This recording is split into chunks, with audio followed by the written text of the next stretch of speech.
So, hello and welcome people back to Syberia on the Xbox. Now that we have an objective to call up James, we could waste time as the game expects us to do and try to ring him from right over there, or we could just take it straight to the ringer that's right next to the doors.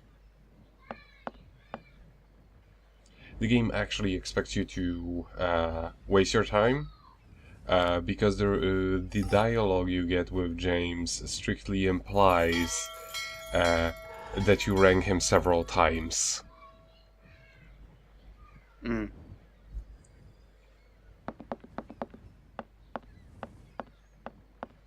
And now since he doesn't come, we have to go to him directly and slap him up right across the ass. That's the best place to slap a robot. Mm-hmm.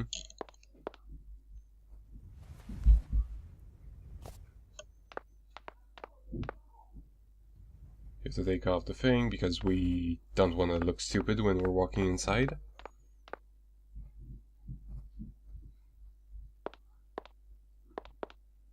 James, what are you waiting for? Don't tell me you didn't hear the bell this time. The bell did indeed ring, but it is very windy outside, isn't it? Yeah, it is a bit gusty. But what's that got to do with it? Madam doesn't understand. She says an automaton doesn't need protection, but my insides don't like the salty wind.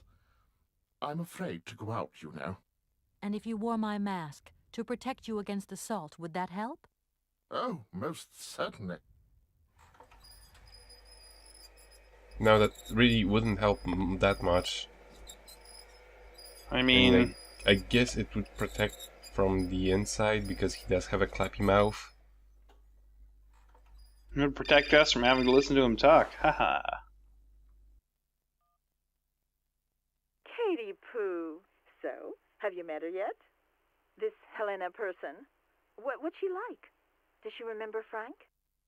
Hi, Mom. Yeah, sure. I met her, and yeah, she's living in Arrowbad. You can thank Frank for me again. I'll remember to, honey. So, what's Arrowbad like? Maybe Frank can take me there one day. It's this seaside resort, Ma, but it isn't what it used to be. You'd be real disappointed. Maybe you're right. So, when are you coming home? Is that mission all over then? Not really, Ma. I still haven't found the heir I'm looking for to wrap up the case. Helena Romansky's a kind of detour here. Listen, Munchkin. I get the distinct impression that you're being led up the garden path. Why don't you just come home, tell your boss this heir just doesn't exist, that you've done all you can, et voila. Do you want me to call him for you? Ma, please, don't get involved. Looking for Hans Vorarlberg is what I'm being paid for. But I also just want to find him for myself. Honestly, you're just as stubborn as your father. Don't complain that your mother didn't warn you. Don't worry, I won't. I also like Kate. I don't think she's flawless, but I like Kate, I like Mom, and I like, I actually liked Friend until she started being, like, mean to you. And also the most foreign bark people. Yes. It's a real honor to meet you, Madame Romansky. People have told me so much about you. People still talk about me. Oh dear. Of course. Everyone tells me how wonderful you were. How you were one of the greatest singers of the century. Ah, so I was, my dear. But surely you didn't come here just to dig up the past. Like I said, I'm a lawyer, and to tell you the truth, I don't know much about classical music. But after talking to Mr. Borodin and Mr. Malkovich, they really made me want to hear you. Oh, you are too late, my child. 10 years too late. And how is dear Frank? Do tell me. Oh, I am still angry with him for leaving like that to America. Don't be offended, but I never suspected those cowboys actually have an ear for real music. I don't think he sings much anymore. The odd gala, the odd charity event. Anyway, he sends his love. Oh, his love. Do you hear that, James? There is someone who still loves me on the other side of the Atlantic. Never said they didn't, madam. What about this other gentleman? What is his name? Borodin? Do I know him? Yes, you once sang in Komkalsgrad. An incredible recital, if the director's account is anything to go by. If you only knew how moved he still is. He's another one who still adores you. I must confess that seeing one of my greatest admirers once more would do wonders for me, but... my voice. It is so... I couldn't. I'm wrapped up in a case at the moment, and because of it I met a certain Mr. Sergei Borodin, director of the Komkalsgrad Industrial Complex, situated to the northeast of here. I remember that factory. A sad city indeed. What am I saying? They all were. Madame Romansky, this Borodin is one of your biggest fans.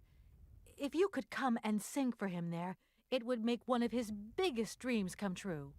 Sing? Oh, my poor girl. I have not sung for years. Time has taken its toll. My voice is like the rest of me. Faded and wan, like my heart. Oh, aren't you going a bit far there? I bet you've still got a great voice. Oh, you are the sweetest cherry, my dear. I am not senile yet, but I look reality in the face every time I look in the mirror, and I can tell you, singing is something I did in the past. Madame Romansky, please understand I would never have come so far to disturb you if I didn't really need your help. I understand, my dear, but my health is failing me, as does my voice. Believe me, no one is sadder than I. Strange. I get the impression that Hans Vorarlberg turned up here, too. You know Hans Vorarlberg? Not exactly. I'm looking for him to sort out this inheritance case, but I've had to snoop around in his past a bit to get on his trail, and I guess he's kind of a close friend now. You knew him, didn't you? Oh, yes. I knew Hans Vorarlberg. Do you hear, James? If you had had the chance to meet Hans. My Hans. Oh, my God. What has become of him? Where is he? As questions go, madam, that one is not without certain complications. I'm sorry, but I have no idea. That's the goal of my mission, to find Hans Vorarlberg. That's why I have to get back to my train as quickly as possible and to get out of Komkalsgrad. And you cannot find him without the train? The train is one of his last inventions. So is Oscar, the automaton engineer. I get the feeling that the two of them are going to lead me to him. Did you hear that, James?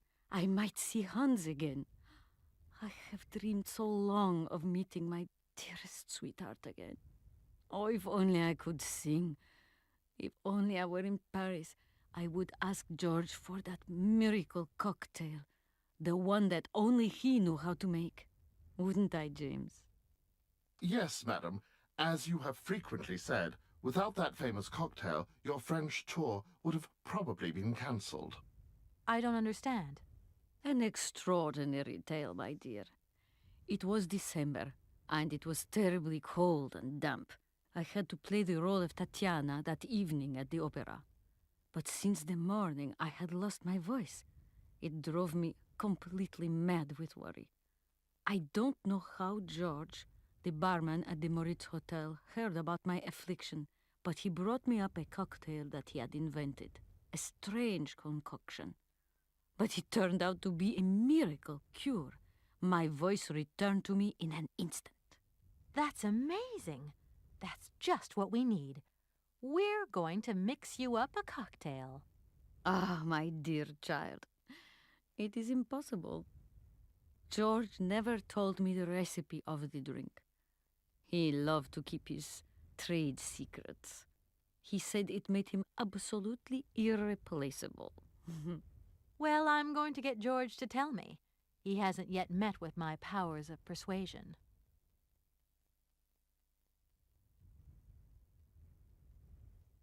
You must have had a fantastic life. So exhilarating. Ah, much more than you could ever imagine. I used to sing the finest melodies of the moment in the most fantastic theaters around the world. I have been hailed by kings and courted by princes. Grown men would sink to their knees when they heard the first notes of my recital. My voice could break crystal glass and hearts, many hearts. I'm not surprised. Then one day sickness steals away the gift life has given you. My voice started to betray me. I started to get migraines. My health failed. They sent me here to let the spa town weave its healing spell. I was only going to rest for a month, but then the month became a year and the years get longer. But you look so healthy to me. Oh, thank you, my dear. Look, please, you absolutely have to come with me to Kamikalsgrad. It's the only way I'm going to get my train back and be able to carry on my journey. Your train? That's right. I've been traveling on this amazing locomotive with this automaton engineer. He isn't a million light years away from your James. Do you hear that, James? And automaton? You have a twin brother? How delightful. And I thought I was the only person alive able to put up with such a peculiar butler. Permit me to express my surprise, madam. Surely the fact that I remain in your service guarantees my uniqueness. Oscar isn't my butler, though. He has a great independence of thought. Sometimes he does whatever suits him. Just like you, James. Isn't that funny? Madam will not be surprised to hear that she is strongly advised not to undertake a journey that, unless I am very much mistaken, will tire her needlessly. James, only one of us will make that decision, and that person is me. I'm very curious to meet your automaton, my dear. Where is it? He had to stay with the train in Kamikalsgrad. The director used his hands for the final touches on his pianist. It's the same pianist that will accompany you when you sing. How quaint! Another automaton. And this one can even play along with me? Play for me? Ah, why does my voice abandon me so now? I'll let you get a bit of rest. Thank you for listening to me. It was a real pleasure, my child. You are a charming young lady, and simply talking to you has warmed my soul. She's a nice lady. Now, we can finally collect the things that we couldn't collect before because fuck you. So we have crystallized But we didn't want to weigh honey. ourselves down. We didn't want to mess up our blade.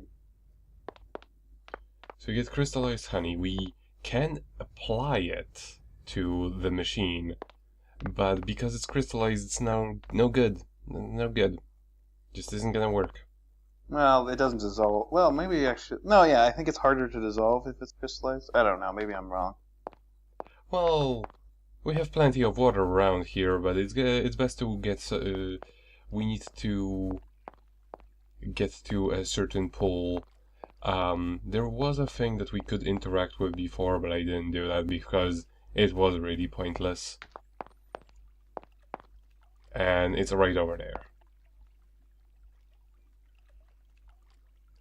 For now, it's not turned on yet. That's just a spa, right? Like, you don't want to get anything you're going to drink out of that.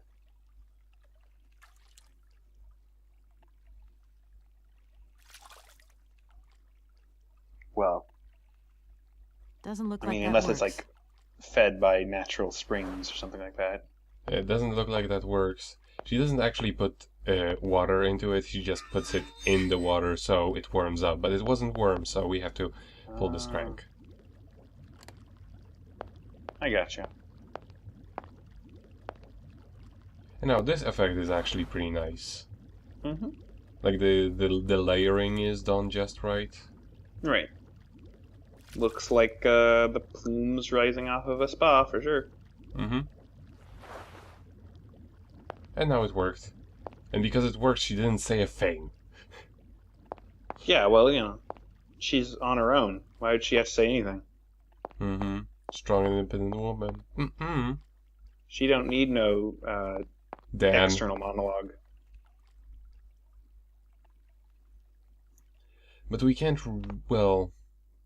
I'm not exactly sure. It may even be possible to do this puzzle without getting the recipe. But of course, it's much easier to actually do get the recipe.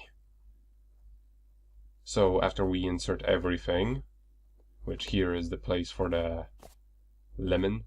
Ah, neat. Here is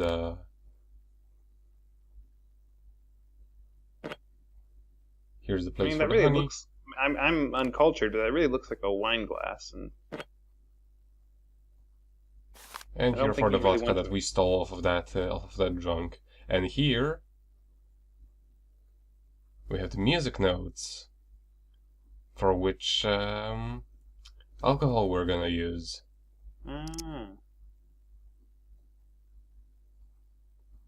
Thankfully, it's actually really simple. But they didn't tell us.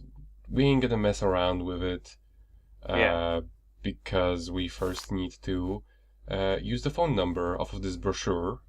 And call the guy and be like, "Hey, what's the recipe?" And he's like, "Gonna sing the Russian national anthem." He'll be like, "Of course." Yeah.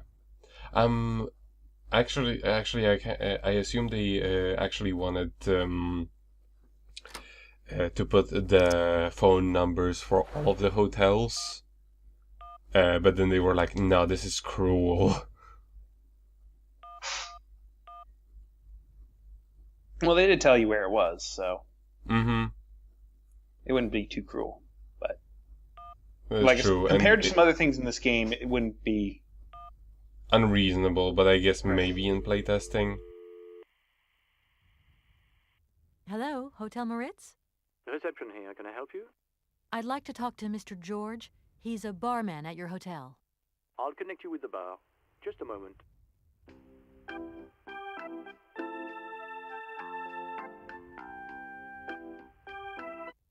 Hello, hotel bar? Hi, I'd like to talk to George, please. George? You mean Mr. George? Yeah, probably. He must have been a barman at the Moritz in the 50s. Well, don't want to disappoint you, but Mr. George stopped working here quite a while ago. What was it about? I've been told that Mr. George had a recipe for a fantastic cocktail, and only he knew the ingredients. I absolutely must know what was in it. It's a matter of life and death. I'd love to help you, ma'am, but you see, old George, now he knew a lot of cocktails. One hell of a barman and one hell of a reputation. He did write down his recipes before he left. But if you can tell me which one you were looking for exactly? I don't know. There are a lot of them, you say? Yeah, the Paris Peking Shuffle, the Deep Green Secret, Boko Poco, Blue Helena, Red Mambo. Helena! Yeah, that's the one. The Blue Helena. Right, I'll take a look. Blue Helena, you say? Let's see. 1 measure of vodka, 1 measure of blue curacao, 1 measure of honey, a dash of lime and ice cubes. Shake it all together, and Bob's your uncle. Perfect. Thank you very much, sir. You have been most helpful to me. So the funny thing with this cocktail, you can literally just put ice, choose the option to be like, yeah, this is ready, and then she will always complain, ah, this is too strong.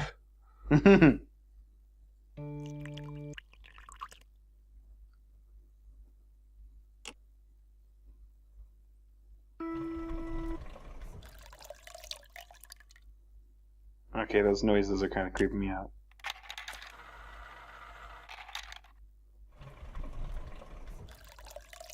It's a cool little detail that it stays He that also way. said it was lime, not lemons. We will do it with what we have.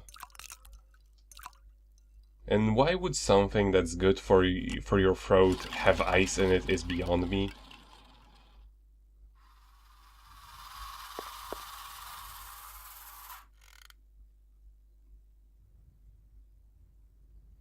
You live in the cold lands, Nico. You don't understand.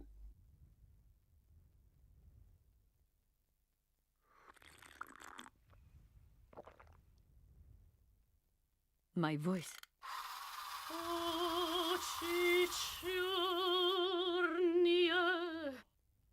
My God, that is atrocious. Horrific. It was too good to be true. George's Blue Helena is powerless.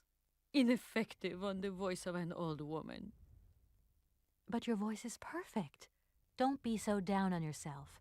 You just need to warm up a bit, that's all. After all these years, it's to be expected. No, I am very grateful for all your efforts, but really, I cannot go on stage with such a puny, pathetic voice. My performance would be so poor. I would get such bad reviews. You've just got to get your confidence back. Hasn't she, James? I must concur, madam. It sounds to me like your voice is fully restored. James, be quiet. You are a sniveling little creep.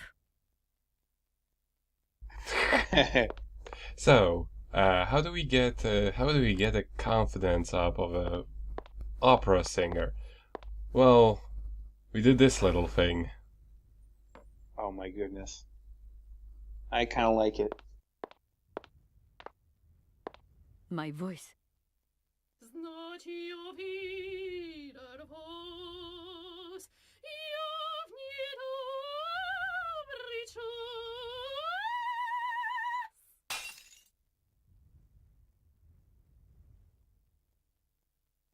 My God, what have I done? My voice has returned. Did you hear that, James?